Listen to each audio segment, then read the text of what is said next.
I would much rather have a small, ugly tomato plant that's productive than one that's big and bushy but doesn't produce fruit. So if your garden has ever been underproductive, this video will help you grow more. But it's not quite as simple as do this one thing and your garden will explode with growth. That's not really how it works. There are a number of factors that play into productivity. So in this video, I'll focus on 3 things that can directly impact your garden's output. Before I get into those, I want to cover some basic fundamentals that can impact your garden's productivity. First, most vegetable plants like full sun, so 6 to 8 hours of sunlight a day or more is ideal for most veggies and fruits. Some plants can tolerate less than this, but again, it can impact their productivity. Poor watering technique can also impact production. If you're watering too much and your plants are sitting in soggy soil, that's not a good thing for production. And if you're letting them dry out too much and becoming dehydrated, they're going to be overly stressed and they're going to delay or completely put off production until conditions improve. So watering evenly over the course of the season is best. And lastly, if you're growing in pots, container size has a direct correlation with plant size and ultimate productivity. So it may just be as simple as growing in a larger pot to increase your yields. Okay, jumping right in with the first thing that can impact your garden's output, and that is high or low temperatures. Excessive heat is probably the biggest cause of flower drop and poor fruit sets. Now there are several reasons for this, including the fact that pollen can become sterile above certain temperatures. For example, in temperatures above 90 degrees Fahrenheit, tomato flowers will produce less pollen, and that pollen will be less viable, dramatically impacting fruit sets. Also, in really hot temperatures, plants will drop their flowers in order to survive those tough conditions. High temperatures essentially release hormones in the plant to shift its focus from reproduction to survival. So existing fruits on plants might not fall off in high temperatures, but newer flowers often will. And to top it off, bees and other pollinators are much less active in really hot temperatures, so the chances of those flowers being pollinated successfully are lower. And interestingly, the average temperature seems to be more important than the highest highs and lowest lows. So if your overnight temperatures aren't dropping down and they're staying really hot overnight, that's going to be much worse than if the temperatures during the day are hot, but they cool off overnight. If you're dealing with hot temperatures and you want to learn more about how you can get your garden through a heat wave, we just released a video over on our other channel, Pepper Geek. I'll leave a link to that video down below. Now turning to the opposite side of the spectrum here, in cold temperatures, basically all plant processes slow down, including growth rate, flowering, and fruit production.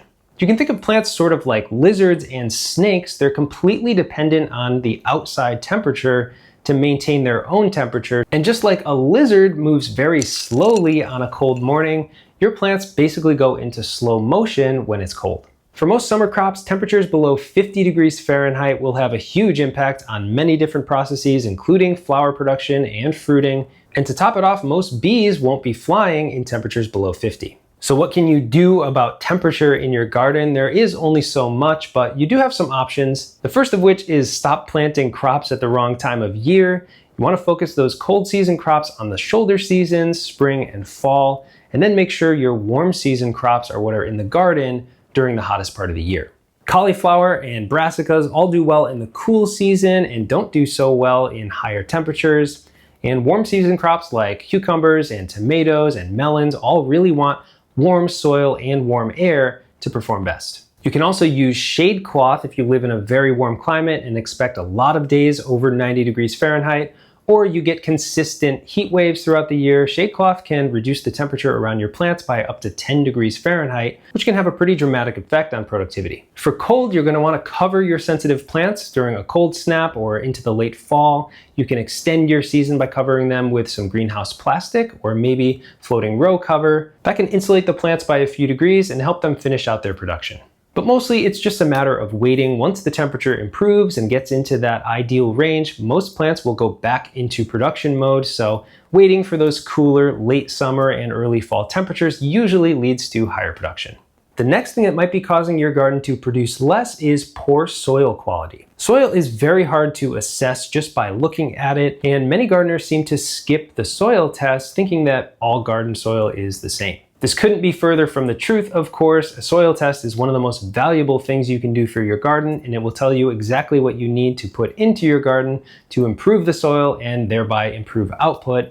But heavy clay soil may be hindering root development and causing poor drainage, whereas sandy soil actually drains too quickly and can struggle to hold on to nutrients. But if you just can't be bothered to do a soil test, there are some things you can do that will improve pretty much any type of soil, including adding organic matter like compost, aged manures, and leaf mold. If you know that your soil is clay rich, you can add some grit or very coarse sand to improve drainage.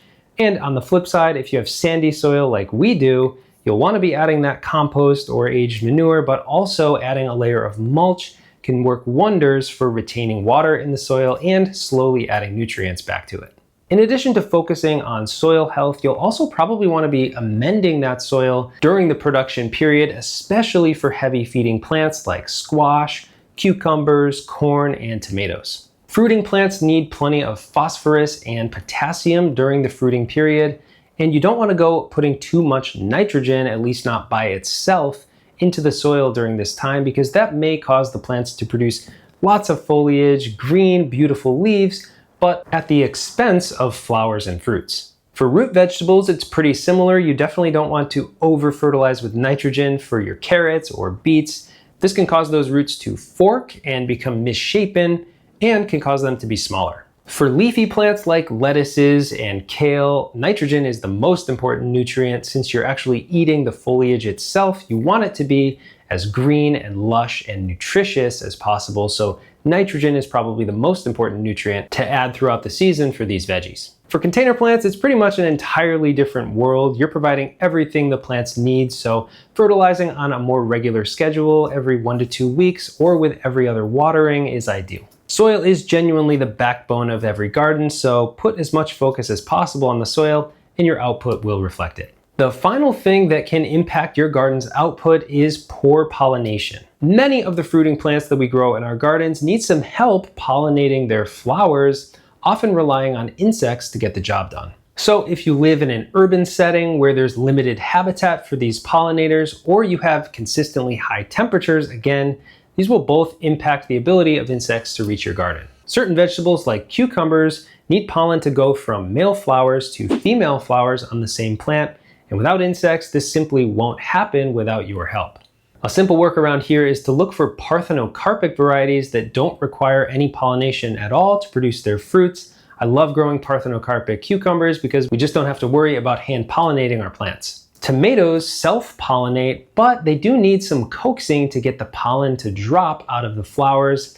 And with the help of bumblebees, this usually isn't a problem as they fly into the flowers and vibrate them to release the pollen. But if you're growing in a greenhouse or an enclosed setting, you might want to come through with an electric toothbrush to vibrate the flowers when they open. And some plants like apples and pears and some nut trees require another plant from a different variety to flower at the same time in order to successfully pollinate.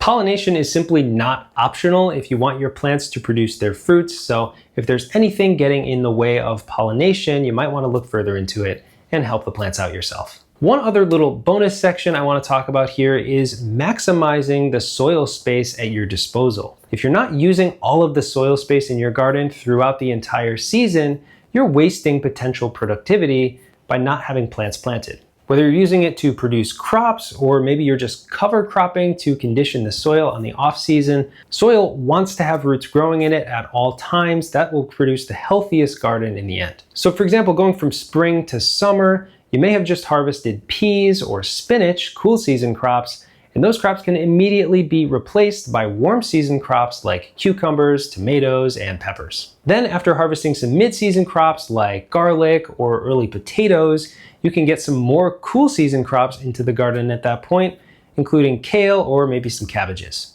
And I always like to have some quick filler plants to put into any open spots in the garden. Things that produce really quickly like arugula or maybe some baby bok choy, even lettuce. You can be planting those seeds all throughout the season so that in case some space opens up in the garden, you have something to throw in. I hope this video does help your gardens explode with growth. Let us know if you have any additional tips down in the comments below. Thanks for watching Geeky Greenhouse, and I'll see you soon.